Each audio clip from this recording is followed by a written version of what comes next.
Halo semuanya, selamat datang di Story Football Channel.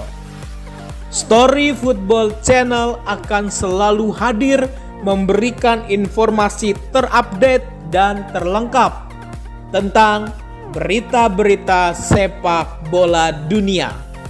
Untuk terus bersama Story Football Channel, jangan lupa untuk subscribe dan bunyikan loncengnya agar semua teman-teman mendapatkan notifikasi tentang informasi sepak bola dari Story Football Channel.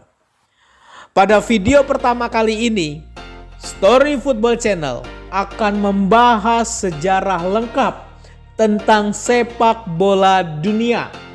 Jangan di-skip agar kita mendapat informasi lengkap tentang sejarah sepak bola dunia dan sejarah sepak bola Indonesia dan manfaat olahraga sepak bola bagi kesehatan kita. Kita sudah tahu bahwa sepak bola merupakan olahraga yang sangat digemari oleh kebanyakan orang, terutama laki-laki. Namun saat ini perempuan pun juga mulai tertarik dengan sepak bola, dan biasanya anak-anak bermain bola tidak sebatas di lapangan saja. Mereka bisa bermain di jalan ataupun di perkarangan rumah yang masih luas. Bermain sepak bola sangatlah menyenangkan. Selain menjadi upaya untuk kita meningkatkan dan menjaga kebugaran tubuh, juga dapat menjadi ajang silaturahmi, refreshing, dan juga menjadi penghasilan. Biasanya anak-anak bermain bola pada sore hari dan tanda diakhirinya dengan mendengar azan maghrib sebagai tanda permainan telah selesai. Sepak bola bukan hanya menyenangkan, tetapi sejatinya bisa menjadi alat pemersatu bangsa. Seperti contohnya pada saat timnas bertanding. Masyarakat Indonesia semuanya berbondong-bondong mendukung, baik langsung datang ke stadion maupun menonton di layar televisi di rumah. Sorak-sorai bergemuruh, suara terdengar begitu hebatnya ketika timnas mencetak gol dan memberikan kemenangan. Begitupun ketika timnas mengalami kekalahan, masyarakat begitu terlihat rasanya sedih, bahkan sampai ada yang merintihkan air mata. Permainan sepak bola berasal dari negara Tiongkok atau China. Sejarah sepak bola tercatat bermula pada masa pemerintahan dinasti Han sekitar abad kedua Masehi sampai abad ketiga Masehi. Pada saat itu permainan ini dimulai dengan menggunakan bola yang terbuat dari kulit binatang yang mereka gulung-gulung berbentuk seperti bola. Cara bermainnya pun tidak jauh berbeda dengan sepak bola modern, yaitu memasukkan bola ke dalam jaring kecil. Permainan tersebut pada masa itu disebut dengan istilah tuchu. Akhirnya seluruh dunia melirik permainan sepak bola ini, sehingga di Jepang mulai digemari. Permainan sepak bola dimainkan di Jepang dengan nama lain kemari. Lalu pada abad ke-16, sepak bola juga digemari di Italia. Lalu permainan sepak bola mulai banyak ditemukan di berbagai negara seperti Inggris, Meksiko, Romawi, Amerika Tengah, hingga Romawi kuno. Perkembangan yang begitu pesat dari dunia persepak bolaan dunia. Sepak bola mulai digemari oleh warga Inggris.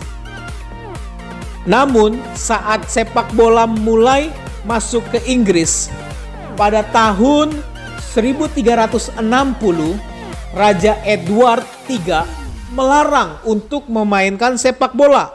Mengapa? Karena Raja Edward III melihat dalam permainan sepak bola terjadi banyak kekerasan dan tindakan yang sangat brutal.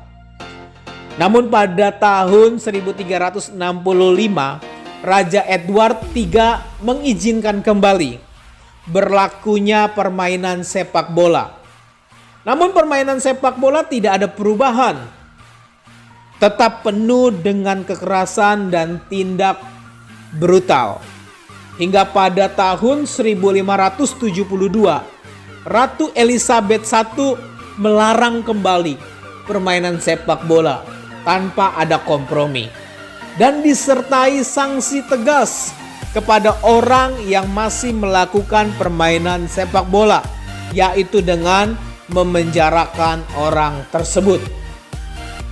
Namun akhirnya pada tahun 1680, larangan untuk tidak melakukan permainan sepak bola dicabut kembali oleh Raja Charles II, sehingga di Inggris boleh melakukan olahraga sepak bola. Dan dari situ akhirnya sepak bola semakin berkembang sehingga terdapat organisasi permainan sepak bola. Saat permainan sepak bola sangat berkembang pesat di dunia, kemudian terdorong untuk membentuk wadah organisasi sepak bola dunia. Atas dasar itulah kemudian lahirlah FIFA di Paris, Prancis pada tanggal 21 Mei 1904. Sebuah pertemuan yang digagas oleh dua tokoh sepak bola, yaitu Henry Delaunay dan Jules Rimet, dihadiri oleh 7 negara, yaitu Denmark, Spanyol, Swedia, Swiss, Belgia, dan Belanda. Negara-negara tersebut kemudian ditetapkan sebagai anggota FIFA pertama yang diketuai oleh Robert Guerin yang berasal dari Prancis.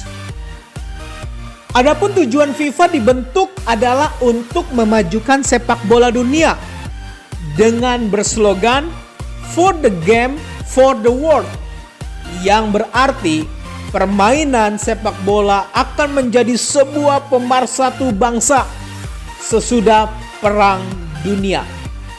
Dan tugas-tugas yang diemban oleh FIFA adalah: 1. Mempromosikan sepak bola ke penjuru dunia sehingga semua manusia bisa bermain sepak bola.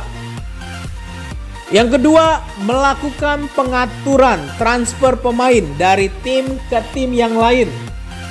Yang ketiga, memutuskan gelar pemain terbaik dunia. Yang keempat, mempublikasikan daftar peringkat dunia FIFA pada setiap bulannya. Hingga saat ini terdapat 209 negara yang tergabung dalam FIFA yang dinaungi oleh beberapa badan asosiasi regional. Dalam sejarah sepak bola modern Indonesia, permainan ini diduga dibawa oleh Belanda pada zaman penjajahan. Organisasi sepak bola yang pertama kali berdiri di Indonesia adalah Nederland Indische Voetbalbond atau NIVB. Meski begitu, sepak bola pada masa itu baru dimainkan di Pulau Jawa oleh orang-orang Belanda dan masyarakat terpelajar yang memiliki akses. Barulah pada tahun 1920 atau tahun 1930-an, seiring dengan meningkatnya semangat kebangsaan, mulai berdiri tim sepak bola di berbagai atau di beberapa daerah seperti Solo yang dikenal Persis, Mataram alias Yogyakarta yang disebut PSIM. Surabaya disebut Persebaya. Jakarta disebut Persija. Dan Bandung disebut Persib.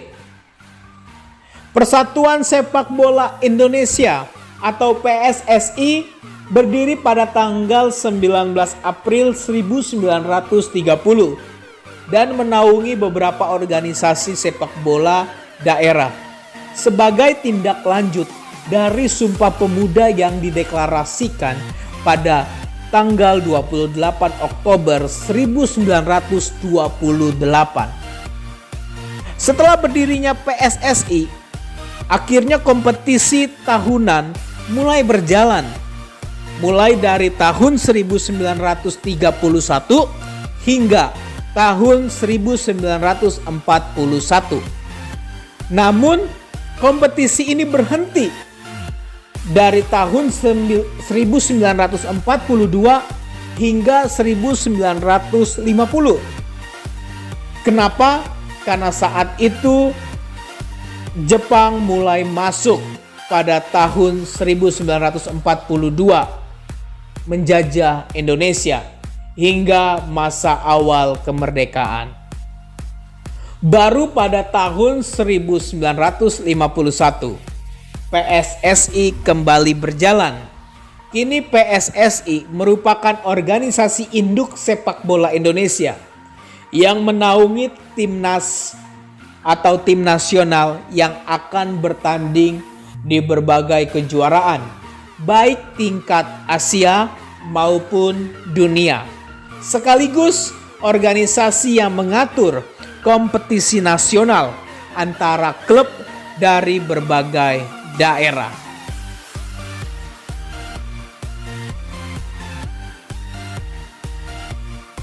Itulah tadi sejarah sepak bola dunia dan sejarah sepak bola yang ada di negara kita tercinta Indonesia. Lalu apa manfaat sepak bola untuk kesehatan kita? Sejarah panjang sepak bola dunia maupun Indonesia telah berhasil membawa permainan ini menjadi salah satu olahraga paling populer di dunia.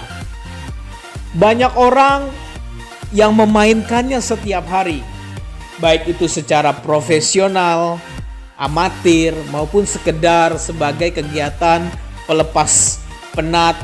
Sadar atau tidak sadar, ada banyak manfaat yang bisa didapat dari sepak bola.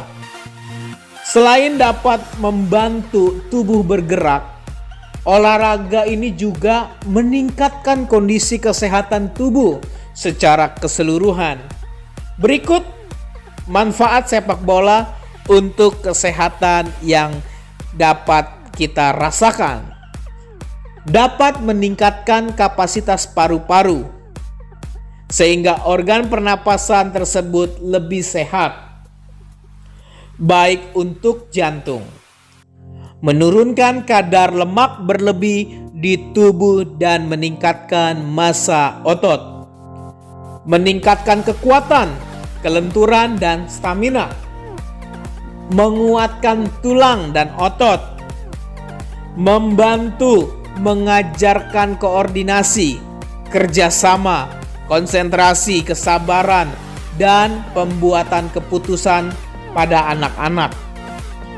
Dan yang terakhir, meningkatkan rasa percaya diri dan meredakan gangguan kecemasan. Setelah mengenal sejarah singkat sepak bola di dunia maupun di Indonesia, Anda dapat memahami seluk-beluk olahraga ini lebih jauh. Daya tarik olahraga ini tak hanya pada strategi permainannya yang apik, tapi juga sejarah di latar belakangnya dan manfaat bagi kesehatan kita. Demikian informasi tentang sejarah sepak bola dunia maupun sejarah sepak bola Indonesia, dan juga tentang informasi manfaat sepak bola untuk kesehatan kita.